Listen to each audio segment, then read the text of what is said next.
that is the single biggest problem in film right now is the financial aspect of it. People don't think about YouTube as like the film industry, but to me it is. YouTube is like that playground where directors can find their voice and provide the opportunity for different types of financial models. I think if it can work in a theater, it can work on YouTube. Gabriel Carusetta is a YouTube creator focused on the intersection of technology and entertainment. At Duke University, he led Freewater Productions, a student-run film production company. After, he spent a year in Houston making films and working in marketing before moving to Los Angeles. Gabe works at United Talent Agency, where he works in the creator department as an agent assistant. I present to you Gabe.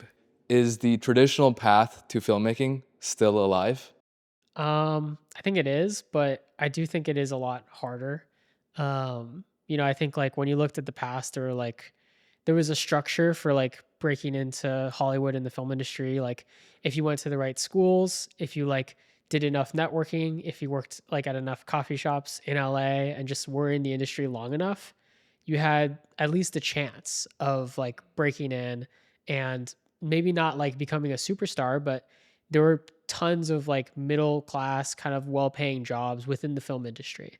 And I think like over the past 5 years, we've seen that middle class kind of disappear.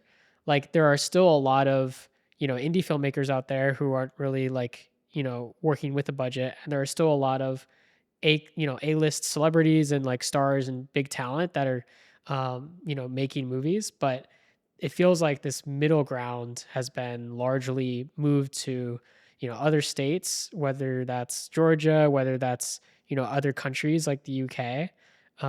And so, I'm not a filmmaker in Los Angeles, but, working at a talent agency and knowing a lot of people who are in entertainment, it does feel like it's really, really hard right now to break in. I mean, let's just break down that middle class that you're talking about, because the reality of it is when we're talking about this, we're really talking mostly about like writers, directors, like people who are above the line and like have more creative control over projects. And we're also talking about like a specific range of projects, right? So like can you elaborate on like what you're referring to? I mean, I think like, we've seen a shift in investment, I think, from like the studios towards these like 100 million, $200 million plus movies that are still huge, right? We still have like the Avatars, the Dunes, the Wickeds of the world. And I think there's actually like a lot of exciting stuff happening like in the indie scene with like A24 and Neon on the other end of the spectrum. But we don't really see the traditional like, 50 million, $30 million movie. And I know a lot of people like talk about that, but I think it is like a serious thing that's shaping the industry. Like Warner Brothers put out, I think, less than 10 movies last year. And that's because they only put out really large movies that they thought would actually break big. And so I think like because there's not this middle ground anymore, it's either that middle ground is basically just Netflix, right? Like Netflix has eaten up the 30, $50 million movie range. And, that's cool, but Netflix doesn't have a theatrical experience for their movies. It feels a little bit different. Netflix definitely does support a lot of filmmakers and artists and people working in the film industry. But it feels like it hasn't really like necessarily grown. They've just taken those jobs and those artists and people from other studios, and the pie overall seems to be shrinking. So what we're seeing is like these movies with smaller budgets, like 10 million to 50 million, disappearing, and thus there are less entry points for new filmmakers to get recognized, right? Is that the idea? Oh my God. I think like, and especially if you're thinking about this from the lens of someone who like wants to be a director, I think it seems incredibly daunting to want to be someone like a James Cameron right now when, James Cameron worked on small, like super indie scrappy films before being able to get the chance to make Terminator. And he had to fight for that, of course, but it was in an environment where he was able to secure the funding to make Terminator. And then for Titanic, he barely got the funding for Titanic, but a studio did greenlight that movie. And I think on a recent podcast, he was saying he wasn't sure if a movie like Titanic would be greenlit today, even if it had all the same stars and all the same, aspects of, the marketing and it being like a famous story going for it. So, yeah. Yeah, I mean, what do we, when we're talking about this, what do we actually mean by the path? Like, what is the traditional path? Let's break that down. That's a good question because I think there obviously isn't like a standard path. There are like, I think every director who has made it kind of has their own way of doing it. It definitely starts with making films. I think that's like one thing that every director has in common is no matter what, they've found a way to get their stories told and they found a way to put together a crew and a budget to, direct a film and a series of films that led up to larger and larger projects. But there's also, other aspects of the industry, like the networking aspect of it, meeting the right people, and when you're talking about like other roles within the film industry, whether that's being like a studio executive or a producer or, even an actor, obviously these have all been highly coveted positions that there's intense competition for. But I think, you know, the industry has, because it has been shrinking a little bit for the past 5 years or so, it does make it a bit tougher. And that doesn't mean that you can't, succeed and make it. There are movies that are breaking out, and that are doing well. It's just that those successes are fewer and farther between. And the new companies that are coming into the space are, there's less of them than older companies that are exiting or shutting down or getting consolidated into other companies. Yeah, I mean, let's talk about the financial model at some point, but in my head, the traditional path to becoming, let's say, for example, like a director is right. You start by, you have to make film, but people, how they did it before would work their way up on set and they would essentially be mentored on set to then get to a position where they're either like maybe like a VFX supervisor, an editor, an assistant director, something that has a good understanding of how this production is, and then they're given a chance to like by someone else to end up making a film. And it's evolved over the years. I would say yes and no, because I do think like that is definitely true, and that might be the case for the majority of directors. But I do think like even in history, like you'll find examples of like the George Lucases who, like George Lucas never wanted to do anything else besides direct, for example.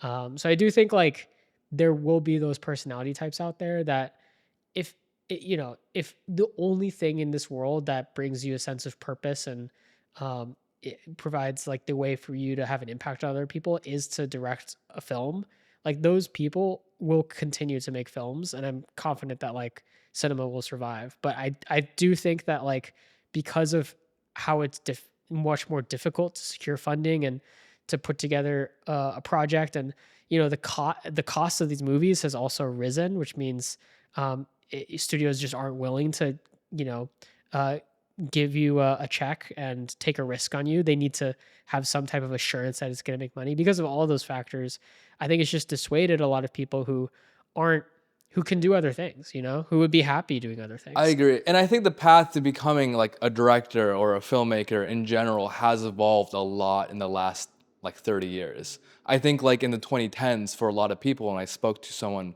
who became a director in this era, it was actually about on YouTube. They would make some sort of like skit or commercial or like fan trailer or whatever, and somehow it'd get noticed and they get picked up and they'd have an opportunity either with their own script or with another person's script to direct a film. I think two of the best movies I've seen this year have been Together, which was directed by someone who broke out on YouTube, and then recently saw Lurker, also by someone who like started out on YouTube, I believe. And I think, YouTube is like that playground where directors can find their voice and experiment with different techniques and, learn who they are as a director. And then there's other people like the Duplass brothers, like we know about their story, and like they started with micro budget features and then eventually proved their way to get bigger budgets and stuff. So I feel like that was kind of in the past 30 years for the newest directors, that's kind of, it's been a weird mix of like, you have to make films yourself. You have to also publicize like your own work. And it's not really through mentorship, you know, as it might have been like way back then, you know. And I think like today it's for a lot of filmmakers, like we don't have an easy answer or like a clear, you know, image of what the path forward is. And this actually brings up a great question, because to be honest, filmmaking today almost feels like financially there's not really a good model anymore. Like films in theaters flop a ton, and they like, it's rare that one makes money back. Streaming like isn't that profitable, and streamers are like trying to find new ways of becoming profitable, and it's really creating friction with audiences. And like it feels like Hollywood doesn't want to change, if that makes sense. And I mean, what's your thoughts on like just kind of the financial like model for filmmaking, for films, you know, in general? I mean, yeah, I think that's a good point, because without new financial models, we're not going to be getting new types of films, or even like we're not going to be able to transfer over film as an art form from an economy that's changing. So I think one thing that is interesting to me is YouTube, is these other platforms that provide the opportunity for different types of financial models. I think there's also like Creator Camp. There's other groups out there that are trying to find a way to make in-person like theatrical experiences profitable as well, because I think that is an experience that people are willing to pay for. But yeah, no, it's interesting. I think that is the single biggest problem in film right now, is the financial aspect of it, because I think a lot of people, they view film as an art form, because it is, on the one hand, an art form. It's an expression of like who we are, and each film is an expression of its director. But at the same time, it's a financial enterprise. Like that's why it's a story that's told in a particular way, in a particular setting, to people who are willing to pay for that experience. And when we run into a situation where people are no longer willing to pay for that experience, either the experience has to change, or the way people pay for it has to change. Yeah. And you know, we're both also part of like the Duke Entertainment Network, and we've heard this a lot, but like, you know, the competition isn't just other movies or like long form videos. Now it's like Instagram, TikTok, all these other things, you know? Like his famous saying, like his competition is sleep, like it's everything. You're competing with people's time. Yeah. And people, frankly, like our generation and the generation below us and people who are growing up, they don't value long form content as much. Younger generations? Yeah. And I would say our generation. We'll see. I feel like we do. I don't know, because I was listening to like the Town podcast on that, and like I don't know, apparently like Gen Alpha really enjoys like long form experiences, which is not something that you would expect, like because they're on, we're consuming a lot of content on social media and like in these quick bites. But I think like maybe it's just that like it hasn't been presented to them in a way that they're used to. But I think people like sit down and watch like hour-long YouTube videos like pretty frequently, and there's really long videos on YouTube that people that's kind of like one of the metas from this year, is like really long YouTube videos that people just watch through in chunks, almost like a TV show. That's true. I guess I want to revise my statement and kind of, I'd say our generation and younger generations just aren't consuming as much like long form media like movies. And I was actually watching The Twilight Zone recently, and I was just thinking, it's like people, when they were watching this, when it just came out, this was like some of the only stuff they could actually like consume. Yeah, it was like 4 channels maybe. I don't know. It's kind of an old show. It's probably was a very limited amount of channels when it was on. Exactly. And it's like they must have thought when they were watching like this, that this is insane. Like it's super hard to make. It's like super, the people who are making this are like super specialized. And now it's like so commonplace to see these things on your phone, And sometimes I wonder, it's like, and this is like a tangent, but sometimes I wonder, it's like because we're exposed to so much of high quality like content and long form content, like we just start to undervalue like movies and TV in general. I mean, I think that's why we've seen like the trend of movies becoming even bigger, like Avatar, um, Dune. Like, in order to actually bring you to the theater, it has to truly be something that's like almost overwhelming, like to the point where it's like it can rise above all of the noise. And I I wonder like if there's a limit to that, because if content on our phones and on our laptops becomes really compelling and even like higher production value, then that probably will put pressure on movies to become even larger, even bigger bets that are being placed on like some of the largest movies. Like James Cameron's next project, for example, like who knows how big that would need to be in order to rise above the noise of 2027. Yeah, and that 100 makes sense. That makes sense so much, and it's interesting because that also alienizes indie filmmakers. It's like Yeah. where It's like, where's their place in the theatrical market? yeah, they're never gonna have a 500 million plus budget or something to make these extremely crazy VFX like masterpieces. Like, I think that's why like the subscription model is an interesting like idea from AMC, because like personally, as someone who like tries to watch like a movie a weekish, um, having a Stubs membership helps me to like, otherwise I would just be seeing the biggest movies. But because I have that subscription, it's like, well, it is nice to just like spend time with someone watching like a small indie film that I'm curious about. Maybe like the reviews aren't even like great, but it's like I'm compelled by the premise, so I'm gonna like give it a chance. But I wouldn't normally give it a chance if I was like actually spending like $14. But like, is it actually profitable for AMC right now? I have no idea, because like for people like me who see like one movie, some people even see like two movies a week.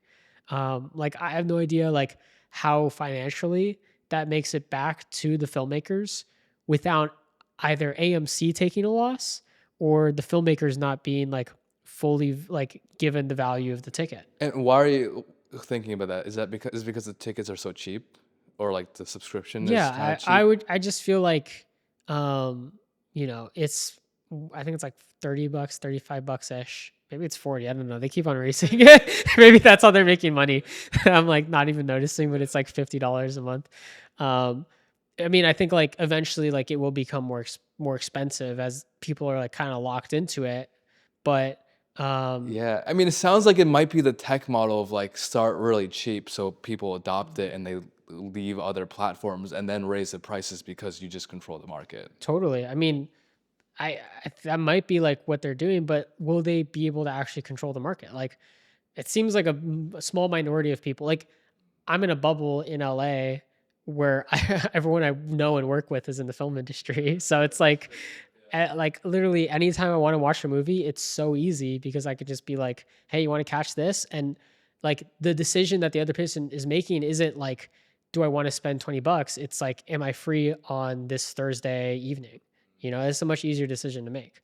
But like when you're not in that bubble, and I don't know, like out like in Houston, for example, and none of my friends have like Stubs memberships, then if you're the only person with that membership, all of a sudden it's like, well, like who else are you going to see movies with? You kind of need this like community in order for it to be valuable. So, what are you thinking the film industry, like what direction are we going? Um, I mean, I feel like the traditional film industry is uh becoming more and more consolidated, and it's becoming these like mega players that are creating some of like the largest, they're becoming very like IP dependent and focused on like really large projects that are pretty much surefire hits. They're not really like taking any risks. So that's really where I see the traditional film industry going. But I don't think that is the entire film industry. I think, people don't think about YouTube as like the film industry, but to me, it is. People are like making films and posting it online. And the definition of a film can be anywhere from like a podcast like this, where you're like, this is effectively like a video, it's a video interview that is similar to what would be on like television in the past. Um, which would be considered part of like the film and entertainment industry.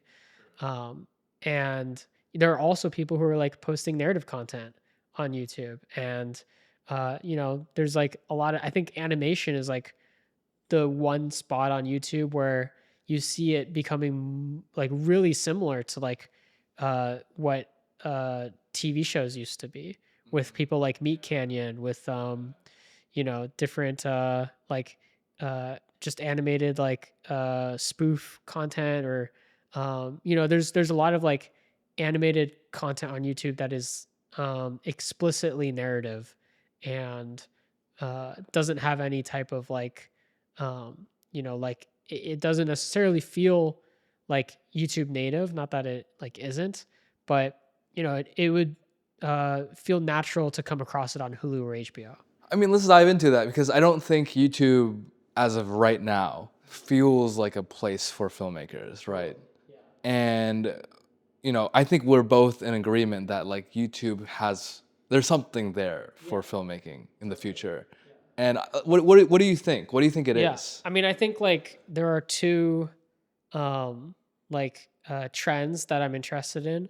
One of them is the idea of like production cost lowering, whether that's with the use of technology, whether that's having access to different resources. So as the cost to produce high quality media decreases, and the amount that brands are willing to spend for an outsized like bespoke piece of marketing increases, I think like you'll see that converge in some kind of like center where it actually makes sense to be producing narrative content on YouTube at a high production value. Because right now, if you were to do like an HBO style show on YouTube where it costs like $1 million an episode, you would need to get like doing like the basic math of like CPM deals, right? You need to get something like 40 million like views in order for that to like equate to like $1 million budget under like typical CPM, unless you're doing some like crazy brand partnerships.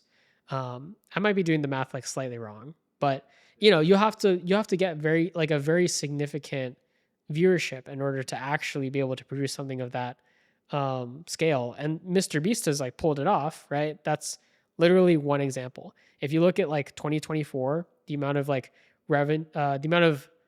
sponsorship revenue generated by like all the top YouTubers in the world, it's Mr. Beast.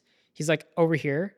Every other person on the graph is like here, and I can send it to you after if you're interested. But like literally the next like 9 combined make up like, I don't know, a portion of all of the revenue that Mr. Beast has generated. So like that's a very like singular example. But I do think that like that type of model could theoretically work for narrative content. It's just we haven't really seen a show break out into the mainstream in that way. I think we've seen examples of that type of content becoming more popular, which I'm excited for. I mean, with something like Skibidi Toilet, would that count? 'Cause that's like an I'm IP. honestly not too right? familiar with it. Like I'm familiar with the IP and with the toy sales and like all that kind of stuff. But I've never actually seen an episode of it. Sure. I've never seen one either, so I don't know. But it's been talked about a lot because maybe there was some sort of script that came, but a real one is the back rooms, which that A24 is. Actually, I'm not super familiar with that. Okay, it started off, I think, as a really like I might be butchering this, but it started off as like a small, like, very short series of YouTube videos, and they're all like this weird. What's the liminal kind spaces. of? Yeah, I've seen those types of videos. Exactly. I like that vibe. That's cool. It's like after the TV glows, kind of. Yeah, and I think the YouTuber who made those videos is directing a feature called The Backrooms or something like that. Yeah, that's interesting, but I wonder if it's going to be like on YouTube, right? Because like if it's through A24, they're probably going to do the same type of strategy that they do with all their other films, like which Marty is Supreme.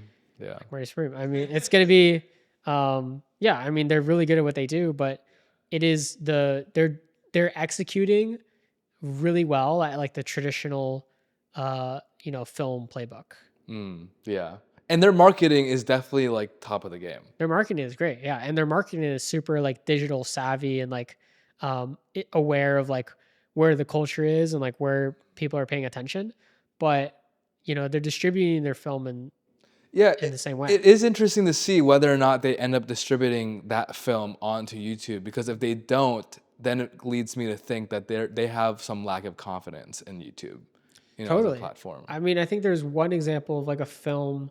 Um, it was like this Indian film that was released instead of on Netflix. Netflix gave it like a $15 million offer.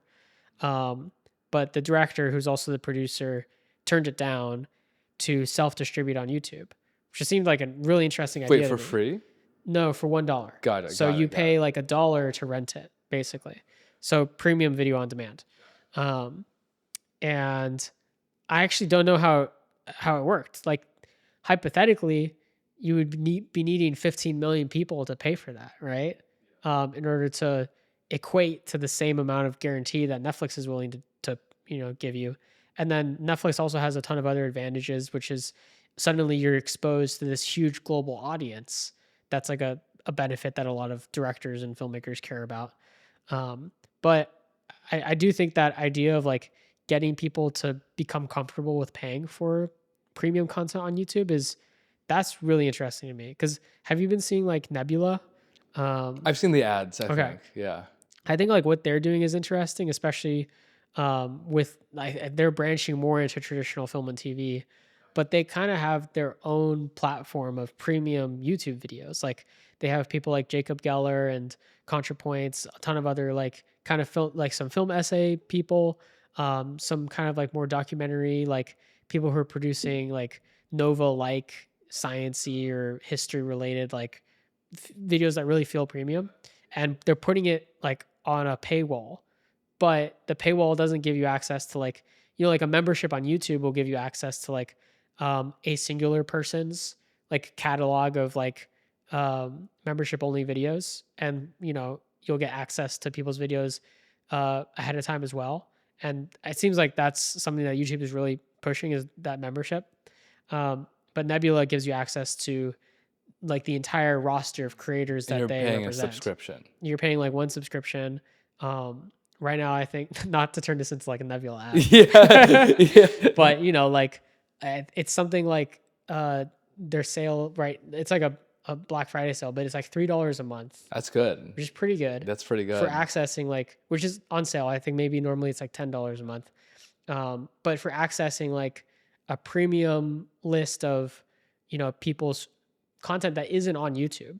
Like Jacob Geller has been posting, has been creating videos just for Nebula for 2 years. So for people who really like are huge fans of, Jacob Geller or like some of these other YouTube creators, like, they might be willing to spend like $3 to $10 to get that content. I'm curious, are the creators on Nebula, are they only on Nebula, or are they also on YouTube and they're like also other on things? YouTube? Yeah. Okay. So I think like I don't think there's one that's like only on Nebula. But I think like it seems like there's like a one for YouTube, one for Nebula kind of strategy where they, they're still putting out like content on YouTube, but they've reached a point with their YouTube audience where they don't, they reached the level of growth where maybe they feel like, obviously they feel like it's worth investing in a platform like Nebula, because of maybe, what the future returns might mean. To me, it seems like people are turning to platforms like that, like YouTubers and Instagram people and TikTokers are doing that because I don't know what the rate or the term is, but the cost per view, CPM, that they get is like basically nothing, right? And so just from views alone, they don't make enough to like really justify the production. Exactly. Yeah. Exactly. No, I think like you do need film is a heavy investment, and you need either like a brand partner or to be like selling your own merch or some other like form of income. Exactly. So yeah, they're selling their own merch. They're on a different platform. Some of them are on Patreon. And it's interesting because it seems like almost like Instagram, YouTube, TikTok are instead of just the platform where everything is, it's becoming the platform. Yeah, it's like fragmented, but like it's the discovery platform. It's like where you find this person. Totally. Yeah. And And then then if if you you're become a fan, then you spend on another platform. exactly, I'm curious. Like we've been talking a lot about YouTube as like a distribution system for filmmakers and people to put like full features, but we haven't really gotten into filmmakers who are on YouTube, if that makes sense. Like, I don't know if you're familiar with like Life of Riza, Gox, Yeah. but these are all like filmmakers who make narrative style content, which I guess count as films, and it's usually featuring themselves, and for the most part, that's their main thing, and like they'll sell merch or whatnot. And I think on the side, they're planning on making like their own films. But I'm not sure if they're willing to distribute it on YouTube. But there are some people who do. Yeah. But Life of Risa, it has like a very film style. She has like a very film style, but she is like, it is like non-fiction, right? She's talking about her own Yes. life. Yes. And so I think that's like the That's key true. difference That's because, true. you know, I think that is what people are used to when it comes to YouTube. Like we're just, I think a lot of it is just that we're not used to, you know, going to YouTube and finding a show that's like a Hulu show or an HBO show, and then sticking around and watching it. Yeah. So either like I feel like two things have to change. Like the platform has to start pushing it, or consumers have to start wanting it. And I don't think the platform would push it without consumers wanting it. I 100% agree, and I think it's up to the filmmakers themselves to innovate and see what is going to work. But you know, I think this is where we combine the two big questions of the day. But it's like, okay, we have the traditional path of filmmaking, which is clearly like starting to die out, or at least it's less common, right? And then we have YouTube as this up and coming distribution platform. Is there a way for a filmmaker like me, for example, who wants to just make fictional narrative films, is there a way to just do this all on YouTube, or at least build up on it? That's a really good question. I feel like right now it's tough because there has to be some angle where it fits with what people are expecting. Like I have seen short films be successful on YouTube. Like they're in all metrics of how they were produced, filmed, edited, put together. It is a short film, right? You have like a cinematographer, you have a crew of people, you have a script. But I think the lens that a lot of those films use to be successful is like some type of hook, some type of thumbnail, right? Like at the end of the day, that's what YouTube is. It's a platform for Yeah, but thumbnails and titles. I guess couldn't the argument be? I have two questions here. I'll just ask the first one. But like, couldn't the argument be made that movies are the same way? It's like you have a poster, Totally. Yeah. which is a thumbnail, and then you have the title, which is the title, right? And it's the same kind of thing at the end of the day, right? For sure. But I don't know actually like why that wouldn't work, right? If it works on a poster, I just think it's just not what audiences are used to. And I think like the short films that I have seen be successful, almost all the time, it's some type of a comedy. Even if it's like there's a lot of like horror comedies as well, but for some reason like there seems to always be like a comedic angle to it if it's successful. And I don't know if maybe that's just because it's a short piece of entertainment and comedy is like one of those like surefire things where you know if you succeeded or not, like you know if you made someone happy or not. And maybe that's an easy thing for the algorithm to pick up on. And, you know, like they're like typing in the comments or they're really engaged with it. And so YouTube knows to push that out.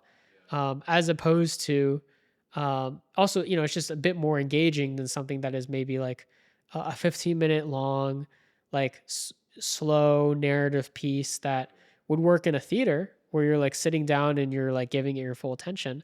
But on YouTube, like, I'm not gonna lie, like when I'm on YouTube, I'm looking to like get my dopamine satisfied within like 3 minutes.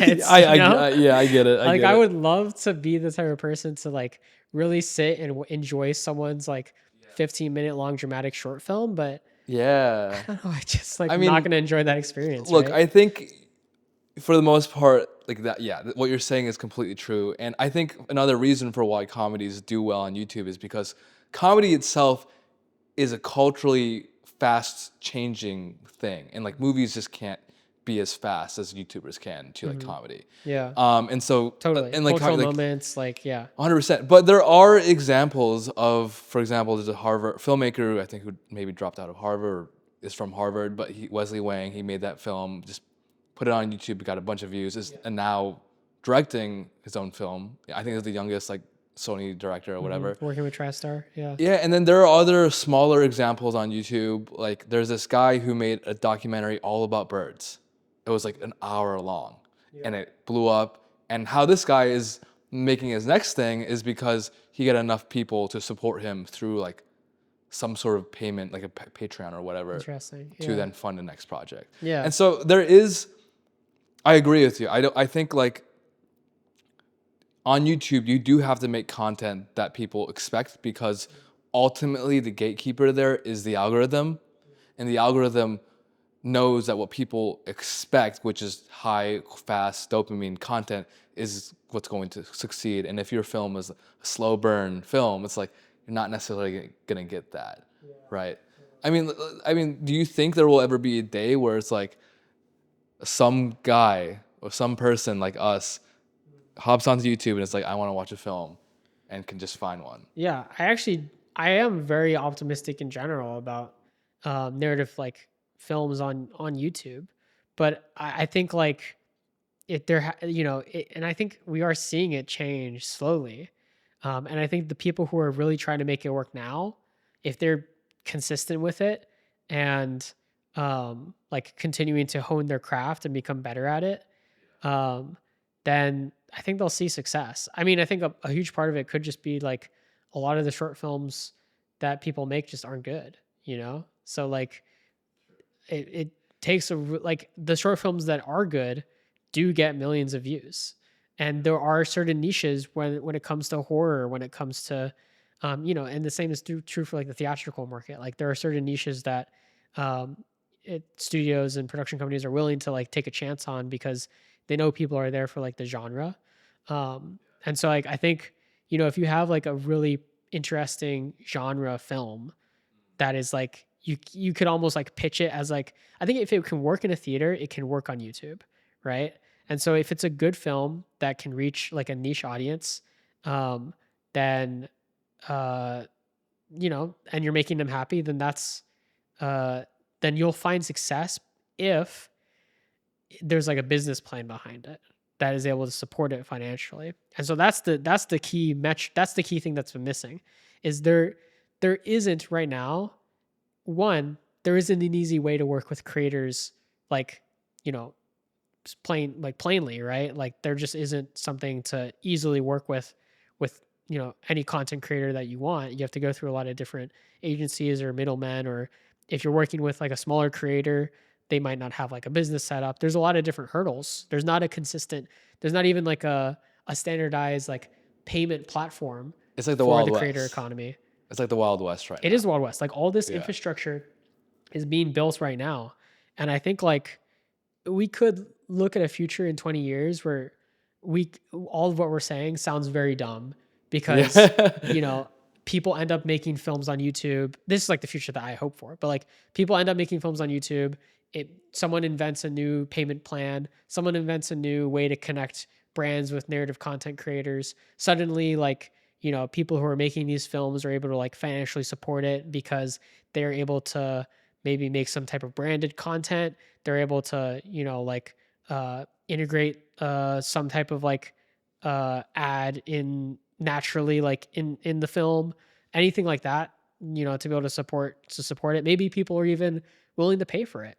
And like, that's how the film is funded. And it's a piece of like pure, like, art that people get such a experience from that they're willing to spend a good amount of money for it. Maybe it's because it's more of like an experience that is of a higher production value that you can only get as the cost of making a high production VFX film goes down. Yeah, I mean, it's interesting to dive into this, and eventually, I think later, let's brainstorm how Okay, yeah. these things are gonna Let's change. build a business, bro. Exactly. Let's build a business, bro.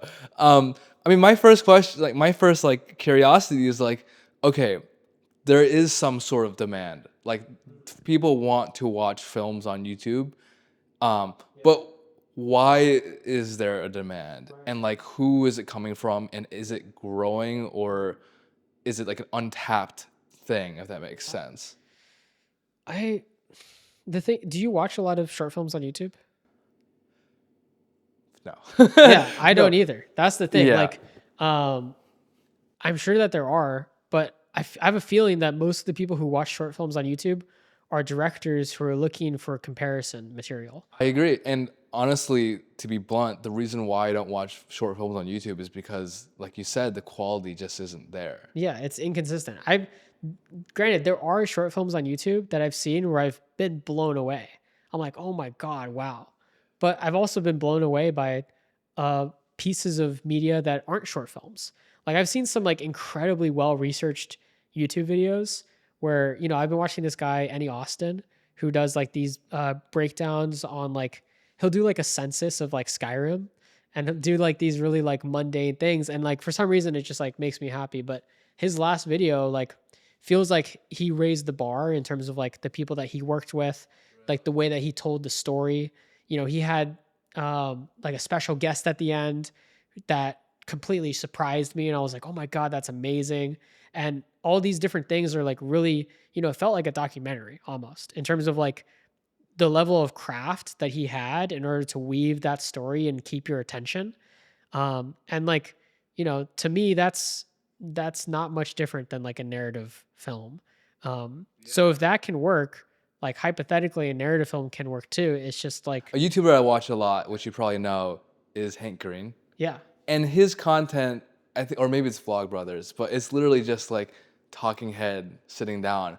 But now that I think of it, I just don't I don't look for short films. And I think the reason is because the expectation of when you watch a film is like you're gonna have to watch it for a long time. yeah, And so in order for you to actually sit there and watch it, the value prop needs to be insane.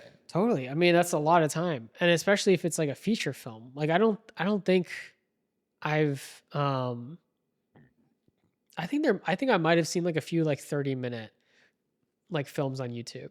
Trying to remember like which ones, but I do feel like there have been a few that I've seen over the past like 10 years or so. Yeah. I mean, there's this guy called Joel Haver. Maybe I'm getting Yeah, this Joel wrong. Haver. Yeah. And Joel? Okay, yeah. He's fantastic. Yeah. And like to be honest, his production quality is not there. I have watched. He was making like a film a month in 2024. Exactly. Right? And they're like almost feature length or are feature length. And like I actually watched through one of them, which was I think the one where it was all like one take. And that's like a proper film. And I sat down and watched through it. Yeah.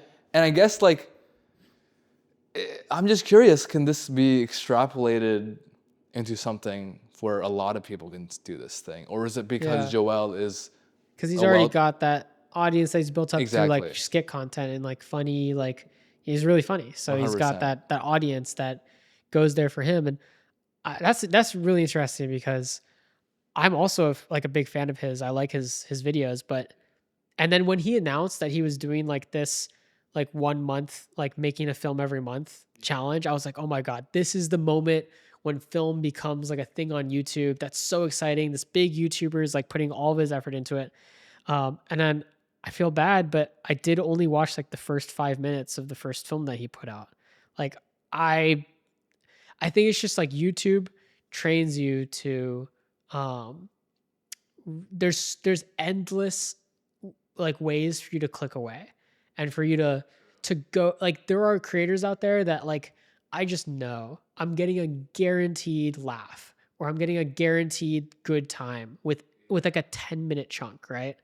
And I can do 10-minute chunk after 10-minute chunk of like, content that is like truly well produced, well crafted stories, and it's just like very, very hard to compete with that. Yeah, I But guess. Yeah, I will say, I think like if there was a story that was very personal to me, where it was like a genre, like I'm gonna put this out into the world. If there's like a Lovecraftian horror, vampire romance, Yeah. like film on YouTube that is like well produced, well shot, well acted, I'm there. I'll sit through like a full 90 minutes of that, because like that to me is something that I have never seen before, and is something that's very personal to like my taste and what I like enjoy watching. But I, just haven't seen it. So maybe that is like the solution, is you just niche down and try to create something for like a very, very particular type of Yeah. audience. I know someone who's made a film like that. I mean, he's sitting right in front of me. Oh, okay. Yeah. Yeah. Well, sometimes you got to put out what you want to watch. No, 100%. And I agree with you. I mean, it just feels like the thing with YouTube, and maybe this is the reality, is that it sets the bar so high for making sure you're capturing someone's attention that your films just, unfortunately or unfortunately, just need to be good. Yeah. Like, just straight up. They need to be good. They need to hook you. They need to do all the YouTube things, right? And I feel like if it's not doing the YouTube things, right? There's videos out there on YouTube that do well and don't do the YouTube things, but it's because like the level of craft there is just like just captivating or draws your attention for whatever reason. Maybe that bird documentary is probably a great example of that. Something that is like so unique, so different from everything else, that just by being different alone, it is like able to draw an audience. I agree with that, but the problem, I guess, that we'll see in 5 years is if everybody copies that or does what is different, it no longer is different. Totally. Yeah. And then if there's not the fundamental, like, this is a good YouTube video, it's no longer a good YouTube video. Yeah. If that makes sense. Maybe. Right. Yeah. I mean, what are we thinking? Like, what are we thinking are our paths forward for filmmakers? Like, let's say there's a filmmaker, I'm like in this category, but we're starting to realize that Hollywood is changing, that the gatekeepers are changing. Yeah, the cavalry isn't coming. The cavalry also isn't coming. And so we got to do what we got to do, and we have to find a way to just make these films. How does that person find their way on YouTube? Like, what is the path?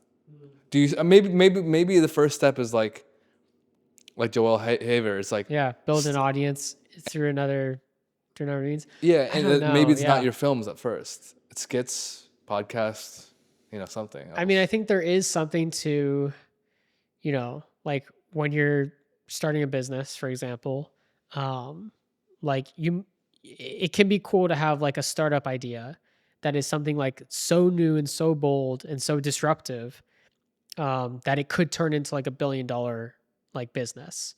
But at the same time, like those companies very, very rarely succeed.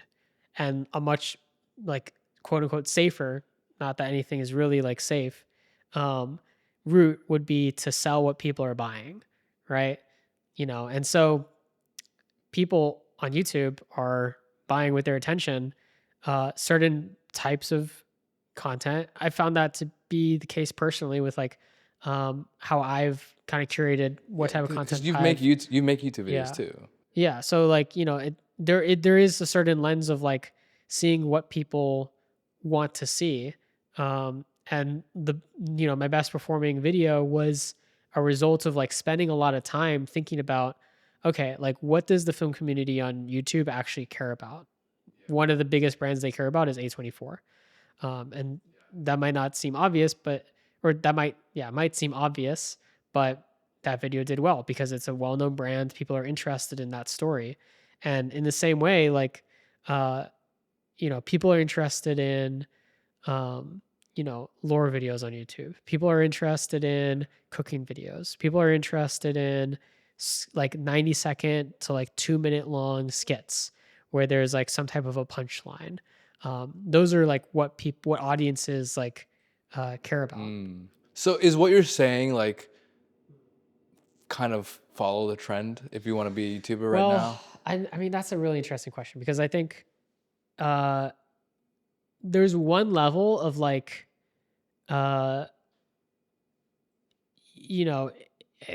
obviously everyone has their own way of doing things. And like, if all that you want to do in the world is make narrative, like, films, then I think that there's, and you're driven enough to do it, and you're willing to put in the work.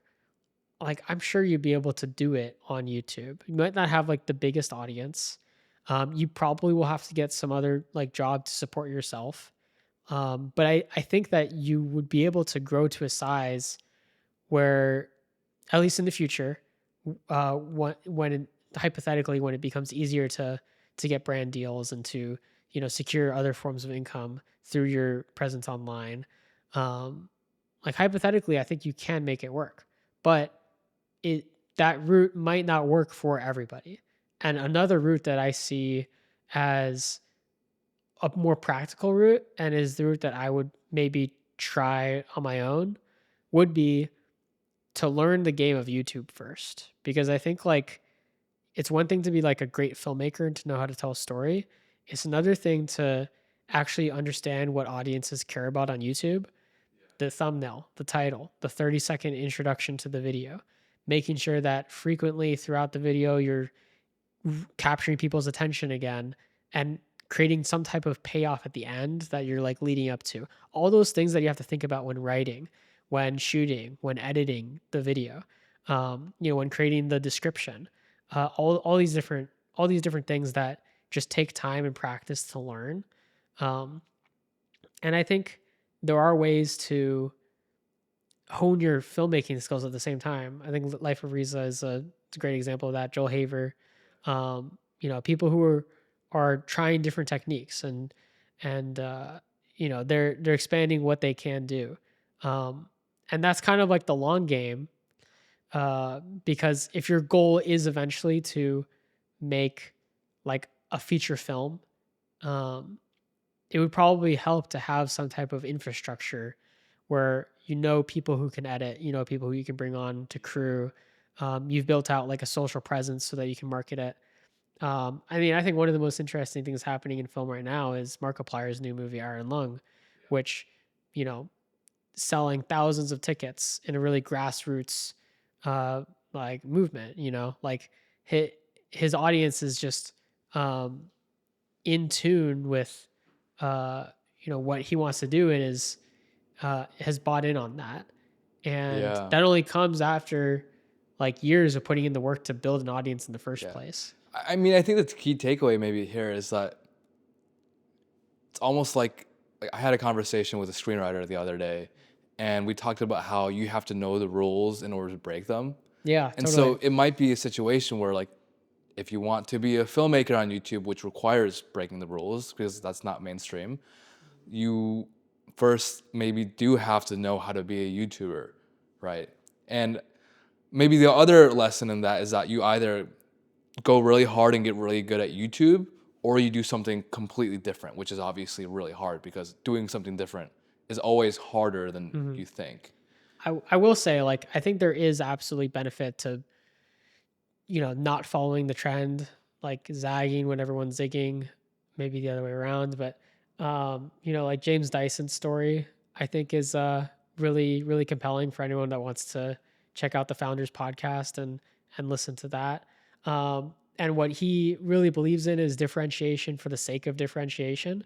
And so he does. Like, that's one of his core beliefs.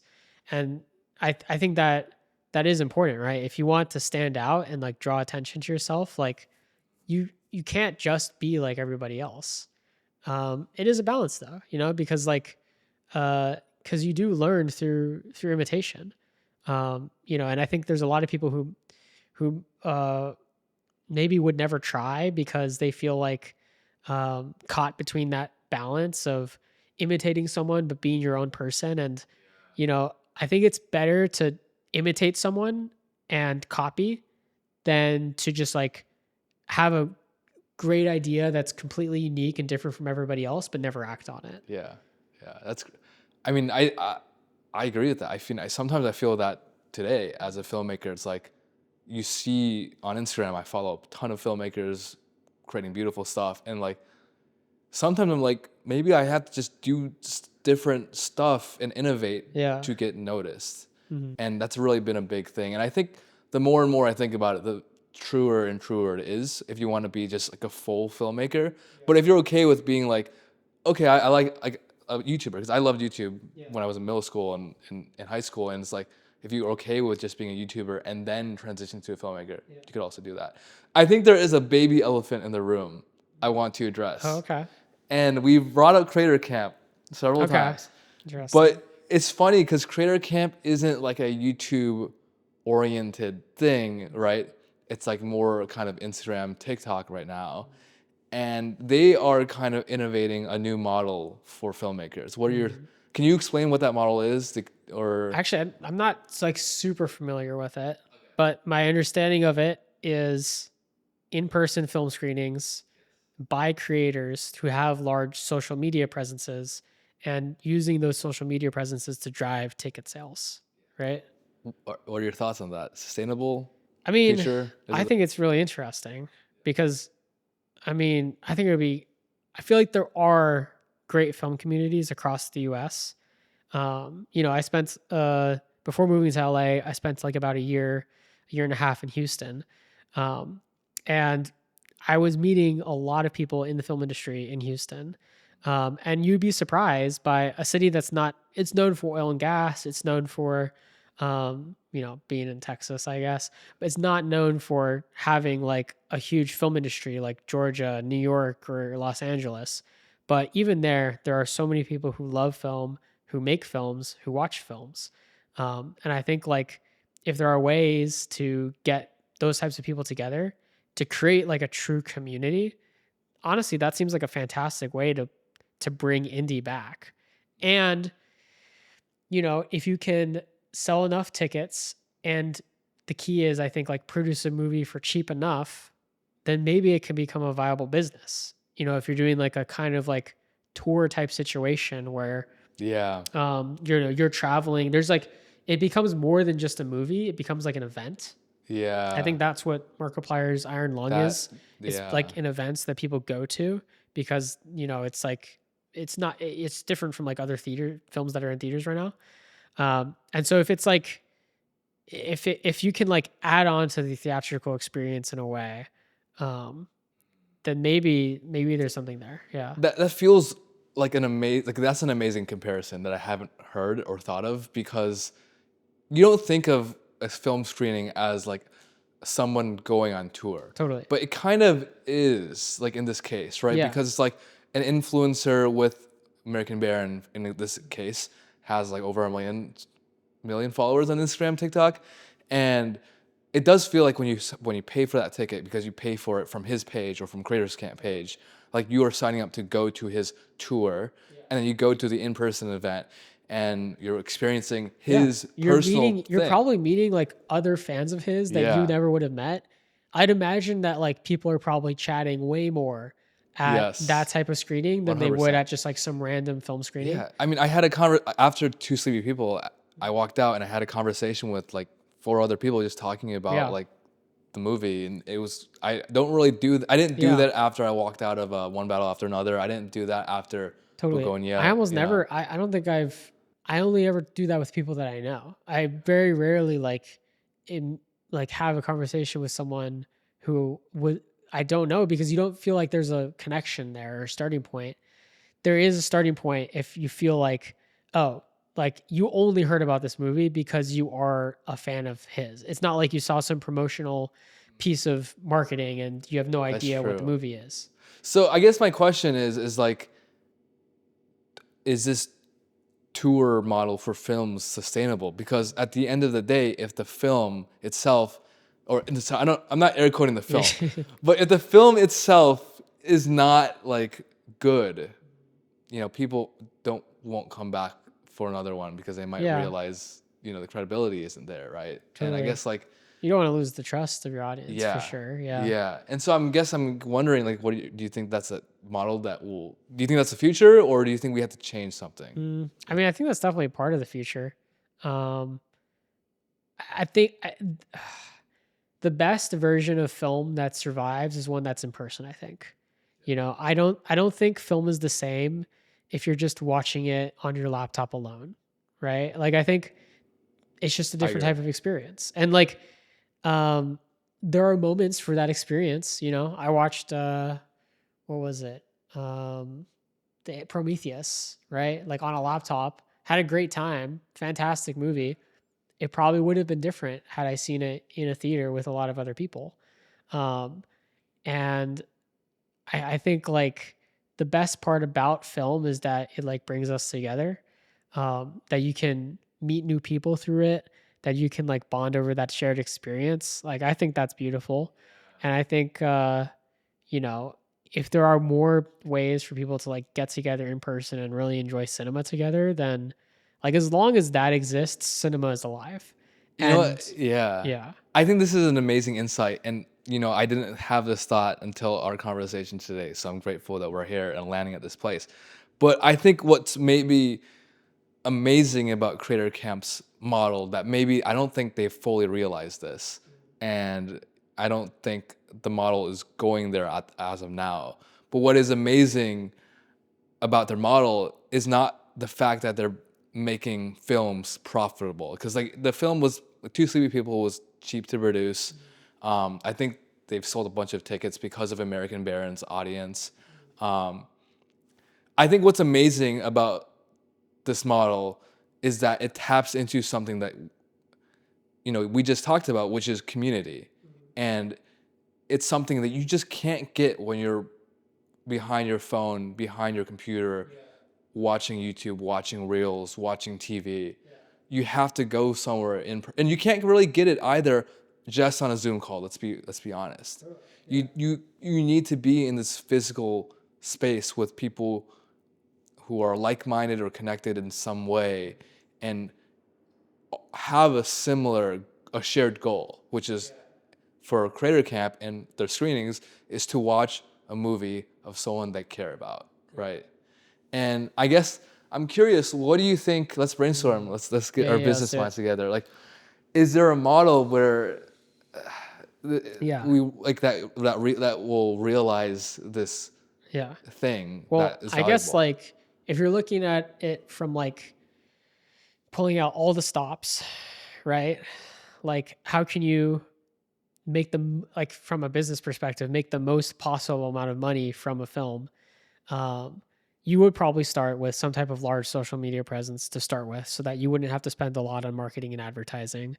From there, having some type of like an in-person uh, tour like event where people are really like amped to go because it's an in-person way to connect with a community of people, selling tickets that way. Then once that tour is over, like having some type of if we're talking like purely like a YouTube strategy, because I'm sure if it's successful, you can then take those metrics and go to Hulu or go to Netflix and say, hey, this community already paid to watch this. They're going to watch it on Netflix. So that's why you should pay us money to put it on there. But taking that aside, if you're putting it on YouTube instead, maybe that looks like, um, and this is all like a mirror of like what the traditional film industry used to do, but just in a slightly tweaked way. But like after you have your theatrical run, then you have like a premium video on demand run where people are able to access it at home. Super fans who missed out on the chance, maybe they didn't see it, like maybe the screening like didn't come to a theater near them. They have a chance to see it for like a limited amount of time, maybe because they're a member of the channel and they get access to videos ahead of time, or they're willing to pay like a one-time fee to rent it or potentially to even own it. That could be interesting if it's like a different value proposition of like, hey, you really care about this movie, like it's going to cost like $3, but you're going to own it. That's a different uh, comparison to an Amazon movie that you pay $3 to rent. And if you really care about the creator, maybe you'd be willing to spend that. And then from there, um, you know, like if you're paying to own it, then it probably wouldn't make sense to then release it on YouTube for free. So maybe that's why you would do a pay to rent model instead, or you do a pay to own model, but keep it permanently on like a membership, like Like a paywall Nebula or something. or like a nebula, or even on just like a YouTube memberships, like you need to be a member of the channel to view it. And then like, if you're doing like the rent option, then you have the opportunity to put it on YouTube, maybe integrate brand sponsors. If you can go to a brand sponsor and say like, hey, like based on other videos we've done on the channel, this is going to do this amount. You could even like pitch it as a more premium like ad slot, because you're saying like, hey, this is different from a normal YouTube video. This is like a film that people are very invested in, and we'll be able to like convert more people to your product or service because they had a great time watching it. I don't know exactly what that pitch would look like, but maybe you're able to do like a markup for a brand offer that way. And through all of those different streams of revenue, maybe you can break even and maybe even make a profit. Yeah. If the cost of production is low enough. I mean, I think that makes a lot of sense because also marketing is like half the budget for these studios anyways. So like the fact that an influencer brings their audience is crazy.